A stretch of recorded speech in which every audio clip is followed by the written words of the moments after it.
ఇంటికి వస్తున్నాడు అనమాట. ఇదే ఛాన్స్ ఆ కిషోర్ గారిని రెడ్ హ్యాండెడ్గా పట్టుకోవడానికి. పట్టుకోవాలంటే బ్యాగ్ ఉండాలి కదా సార్. బ్యాగా? నీకో నమస్కారం స్వామి, ప్లీజ్ నువ్వు లోపల పోయి పడుకోవా? నువ్వెవడా నన్ను పడుకోమని చెప్పడానికి?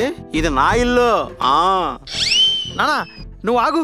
మనోడు చెప్పింది కూడా పాయింటే కదా సార్. బ్యాగ్ లేకుండా ఎలా పట్టుకుంటాం? డబ్బు లేకపోయినా డబ్బు ఎక్కడ ఉందన్న మాట వచ్చినా చాలు పట్టేసుకుంటా. కానీ నేనే ఎక్కడ దాక్కోవాలి? బెడ్ కింద ఆక్కోండి సార్. రేయ్, నేను ఇన్కమ్ ట్యాక్స్ ఆఫీసర్ని రా.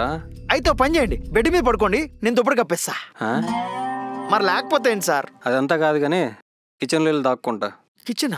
ఎవడరా వీడు కిచెన్లో దాక్కుంటానంటున్నాడు? పోనీలేనన్నా. అరే ముసలోడా, అన్నీ మర్చిపోతావు కదరా. నేను వచ్చిన విషయం కూడా మర్చిపోరా, నీకు అన్నం పెడతా. నేనెందుకు మర్చిపోతా? నాకు అన్ని గుర్తుంటాయి. వచ్చేసినట్టున్నారండి.